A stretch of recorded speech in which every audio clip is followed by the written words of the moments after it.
Ihr furchtloser Einsatz machte Amelia Boynton Robinson zur Heldin der amerikanischen Bürgerrechtsbewegung Martin Luther Kings. Berühmt wurde sie am verhängnisvollen Bloody Sunday, dem blutigen Sonntag am 7. März 1965. Während eines Demonstrationsmarschs von Selma zur Hauptstadt Birmingham wurden die Bürgerrechtler von der Landespolizei mit Tränengas und Schlagstöcken niedergeprügelt. Dabei wurde Frau Robinson bewusstlos geschlagen. Die Polizei hielt sie für tot und ließ sie einfach liegen. Geboren 1911 im US-Bundesstaat Georgia, war Frau Robinson bereits in den 1930er Jahren aktiv, das Wahl- und das Eigentumsrecht der Afroamerikaner zu verteidigen und zu etablieren. Von einem kleinen Büro in Selma, Alabama, machten sich Amelia und ihr Mann Bill daran, Schwarze als Wähler zu registrieren, 30 Jahre bevor das Wahlrecht von Präsident Lyndon Johnson festgeschrieben wurde.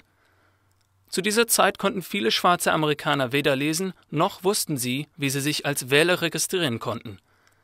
Diese Aktivitäten machten sie und ihrem Mann zu Angriffszielen der örtlichen Rassisten und besonders des lokalen Sheriffs.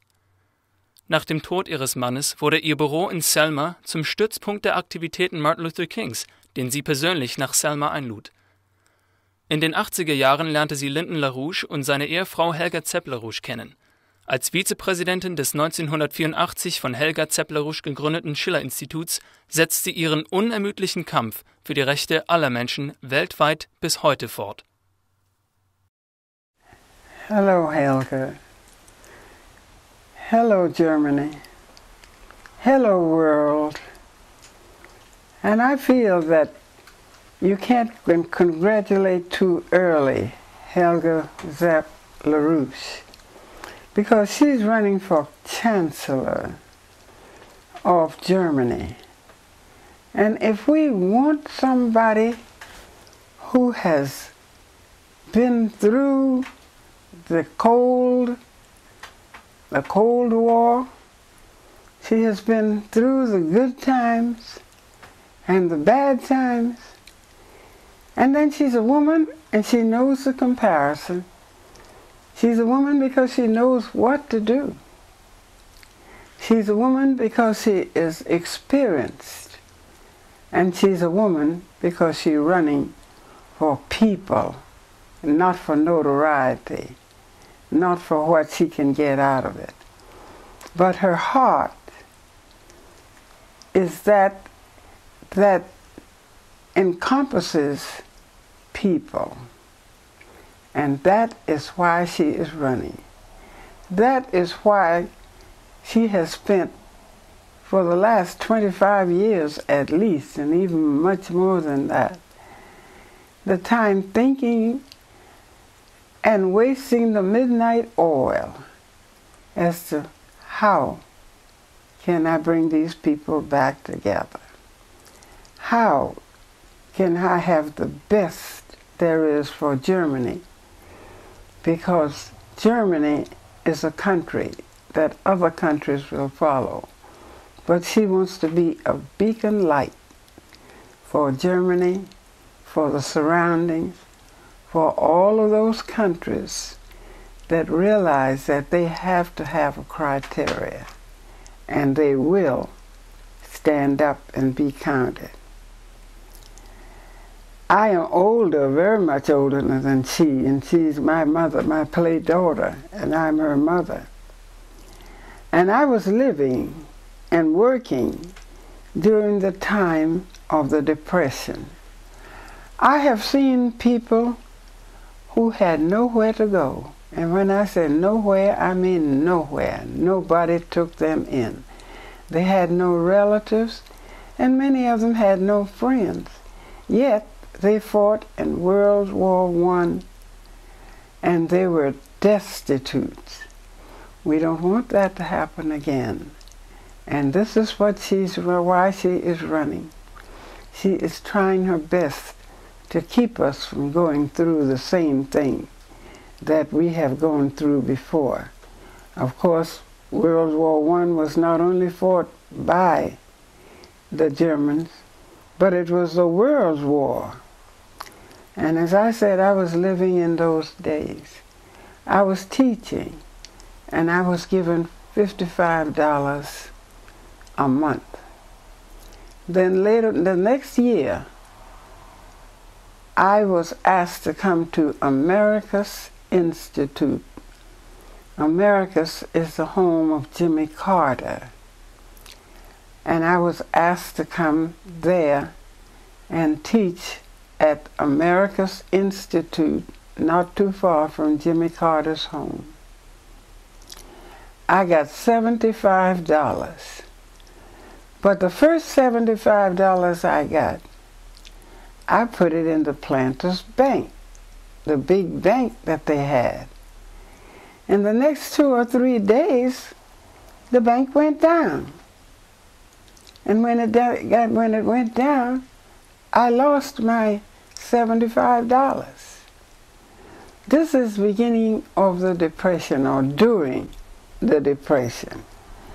And it hurt me very much. However, at that time, my people who lived in Savannah, Georgia, they were having hard times too, but I didn't know it. I guess because my father was such a good provider, and he and my mother worked together very closely. He had, and my mother, both of them, worked, and they had different enterprises. One enterprise was a wood yard, a wholesale and retail wood yard, where he had to go in the woods and select the trees, employ the men to fell the trees, bring them down to the river, put them on a barge, then sail them down to Savannah, Georgia, restack it in freight cars, take it to our home, which was about a block. It was a long way, but the whole section was about a block.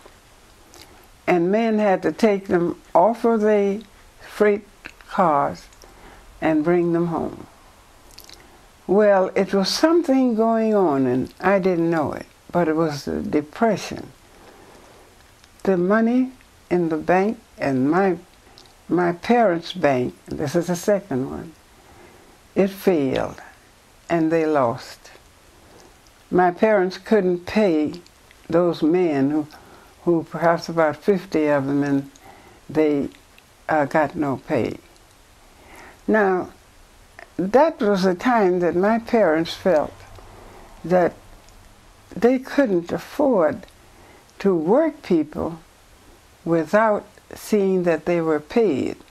And unless they had income, there was no way that they could pay them. So with the enterprises they had, they sold out to pay the people. They sold practically everything they had in all of the enterprises and went to Philadelphia, Pennsylvania. While in Philadelphia, Pennsylvania, many of the other people had had the same trouble, depression. And they wanted to come to Philadelphia. So my parents began real estate by having houses fixed up and having them come. Those were pretty bad days, but what was bad for us was even worse for some of the others. The United States of America was very, very much hit with the Depression. We saw starvation on the road. We saw people who were not able to get decent food, no clothing, stumbling on the street, begging somebody to please give them some money so they could get something to eat. President Roosevelt was a man who had determination, he had courage, and he had love for people. And he wasn't thinking only about the Americans. He was thinking about people in Germany, people in Europe, all parts of Europe, Africa, the United States, of course, Australia, and all other parts of the world, because the plan that he had was one that could be used. So when he got into when America, the United States, got into the war, it was for the purpose of giving them the opportunity for the infrastructures that are needed so badly, and of course they are needed even now. Is he went into the war because he realized that there should be an alliance and a sovereign way of doing it was in order that the countries will come together. Well, we will be independent individually, but yet as the fingers are on the hand, we will be as one. And he offered to this country, which put it back on its standard, and he gave it to other countries. It was infrastructure. It was putting people back to work, where people will have homes to live in, where people will be able to buy food for themselves and the children. It was very, very deep. He realized also that unless America was an example for what could be done. So an example that he showed was an example of how one project could be used, but yet there were many, many other projects that had to go through the same thing that this one had to go through to be built. There was no such thing as people in the rural district having water if they didn't go to the spring. It's the same thing that happens in Africa and some parts of India and China even now. You go to the spring and get your water, which of course is not clean. And that's the way it was. They had no scientific way of growing anything.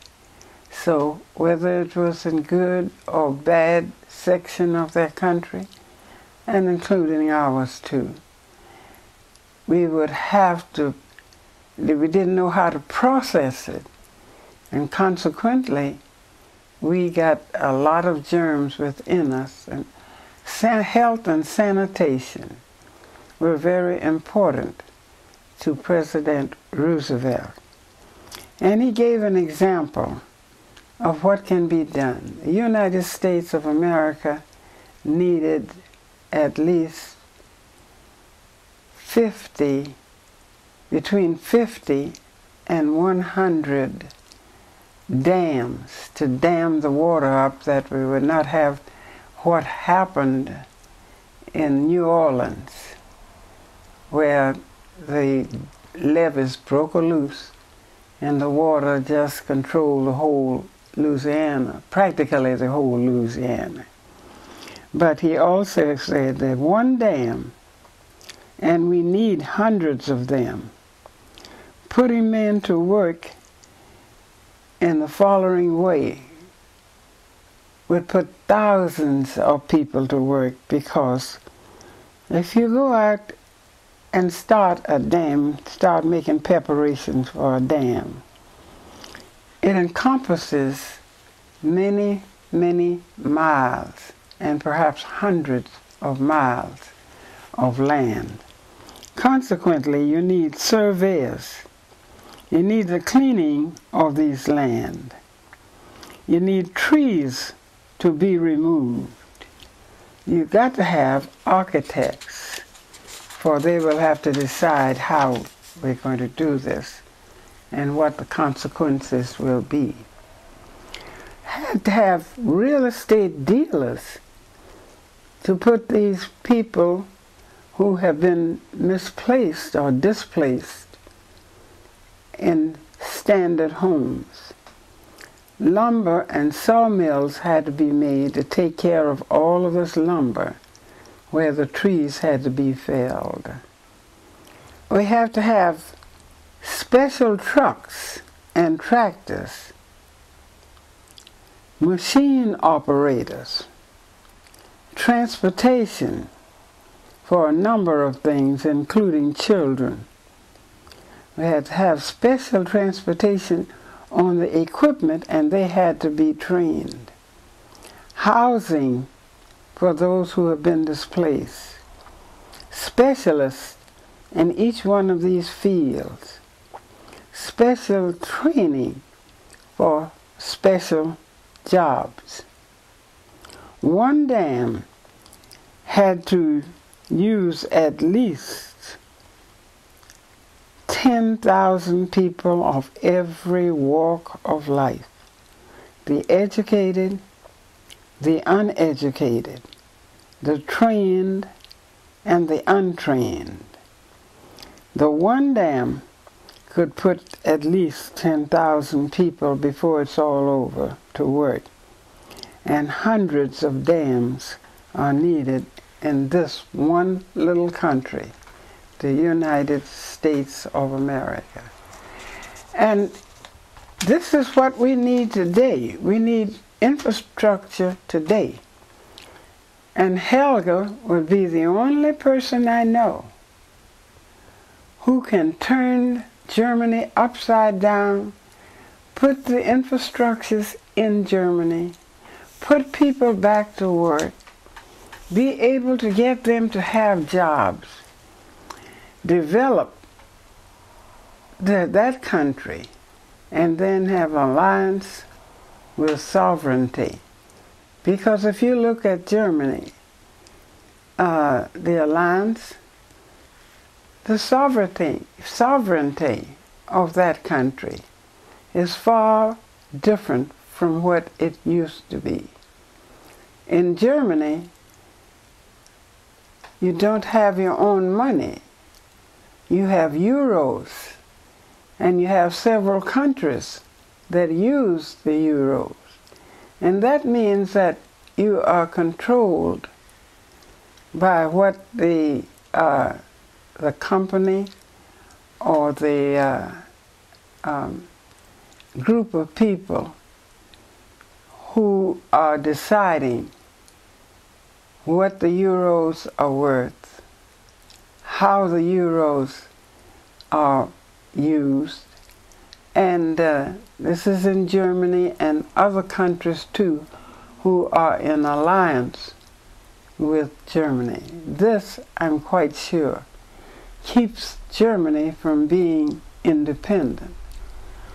If Germany has to be independent or would like to be independent, it cannot be done by just saying that lady has a program of infrastructure where people will become independent, where people will be able to get their homes, feed their children, and see that the education is up to standard.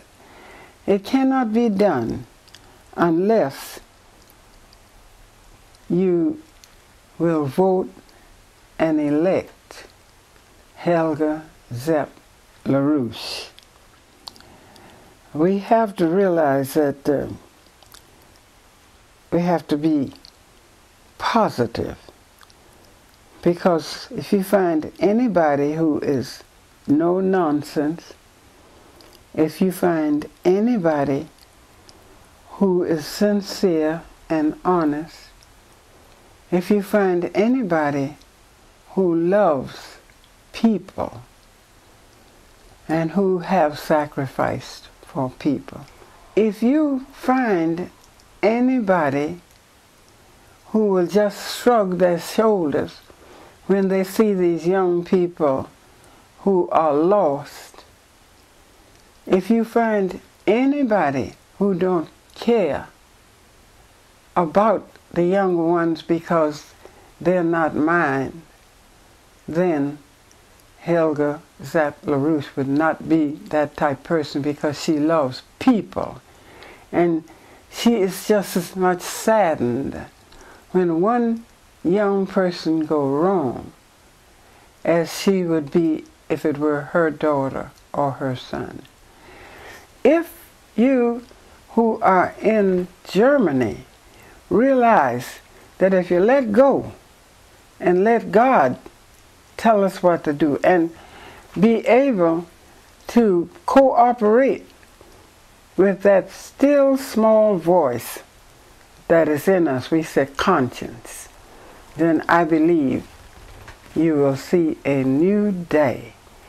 Because I believe that Helga feels, and so do I, it is better to build a boy than it is to repair a man. So let us look at these young people as Helga does, and help them to grow into the man that will soon take over and be in political positions, in order that they might see that Germany gets back on its regular standard. I think you know that they have the LaRouche youth movement, where they are building young people.